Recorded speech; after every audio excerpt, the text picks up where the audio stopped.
Assalamualaikum warahmatullahi wabarakatuh. Selamat datang di ACC News bersama saya Dwi Rofiko sebagai pembawa acara.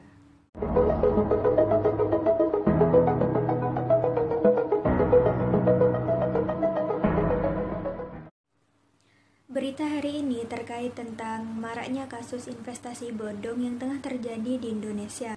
Dilansir dari detik.com, terdapat ratusan investasi bodong yang telah disegel dengan kerugian yang mencapai lebih dari 5 triliun rupiah. Investasi bodong ini pun tidak hanya yang berjenis konvensional, namun ada yang berkedok syariah. Maka dari itu, berikut ini akan saya tampilkan penjelasan tentang investasi di pasar modal syariah agar pemirsa dapat meminimalisir terjebak akan investasi bodong. Saya akan menjelaskan tentang investasi di pasar modal syariah, namun sebelum masuk ke bagian inti, saya akan menjelaskan terlebih dahulu pengertian dari investasi di pasar modal syariah itu sendiri. Yang pertama adalah pengertian dari investasi. Menurut Kamus Besar Bahasa Indonesia, investasi berarti penanaman modal atau uang kepada suatu perusahaan atau proyek dengan tujuan untuk memperoleh keuntungan. Misalnya, saya beri contoh usaha tambak udang, di mana ketentuan perusahaan tersebut adalah ketika kita menanam modal berupa uang sebesar 20 juta rupiah, kita akan mendapatkan bagi hasil sebanyak 5% ketika perusahaan mendapatkan laba.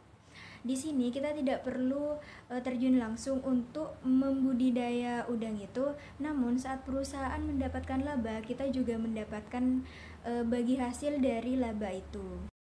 Yang kedua adalah pengertian dari pasar modal syariah, yaitu suatu tempat bertemunya antara permintaan dan penawaran terhadap berbagai efek yang bersifat jangka panjang. Pengertian ini pun tidak jauh berbeda dengan pengertian pasar modal konvensional. Yang berbeda hanyalah prinsip yang digunakan. Pasar modal syariah menggunakan prinsip yang tidak bertentangan dengan syariat Islam. Ada 4 prinsip dasar pasar modal syariah yang perlu kalian ketahui. Yang pertama adalah pembiayaan atau investasi hanya dapat dilakukan jika aset atau kegiatan usaha yang dilakukan termasuk usaha yang halal, spesifik, dan bermanfaat. Yang kedua adalah uang merupakan pertukaran nilai yang bisa digunakan dan diharuskan menggunakan mata uang yang sama dengan pembukuan kegiatan. Yang ketiga adalah mengharuskan perjanjian atau akad yang sangat jelas. Yang terakhir adalah pemilik harta ataupun emiten tidak dapat mengambil resiko yang di luar kemampuannya.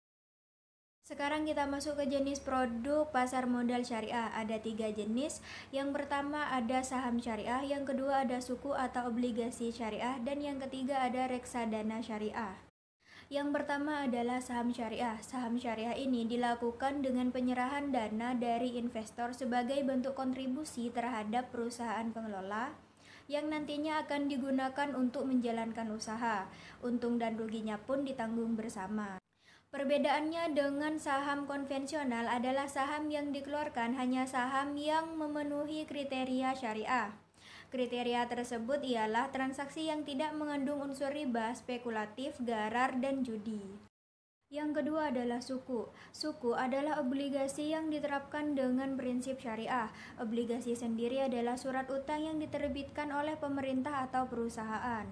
Investor dalam obligasi pasti akan memiliki kupon atau surat utang dari perusahaan yang menerbitkan surat obligasi sebagai bukti jaminan untuk investor yang telah memberikan utang. Namun, bedanya suku dengan obligasi adalah surat utang suku membuktikan kepemilikan bersama atas aset dari jasa, proyek, atau investasi tertentu. Penggunanya pun tidak boleh bertentangan dengan prinsip syariah, lalu keuntungan didapat dari bagi hasil, upah, atau margin. Yang ketiga adalah reksadana syariah.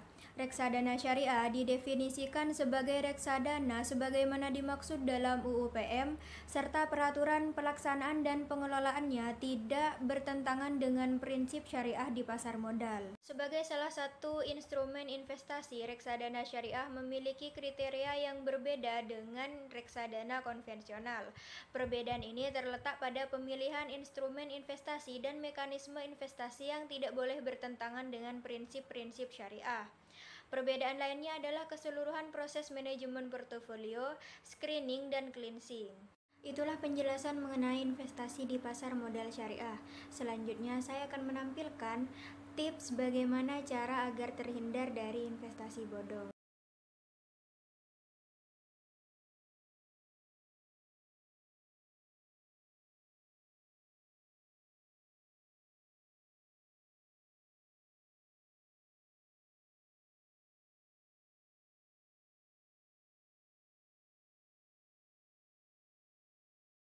Sekian berita dan penjelasan hari ini.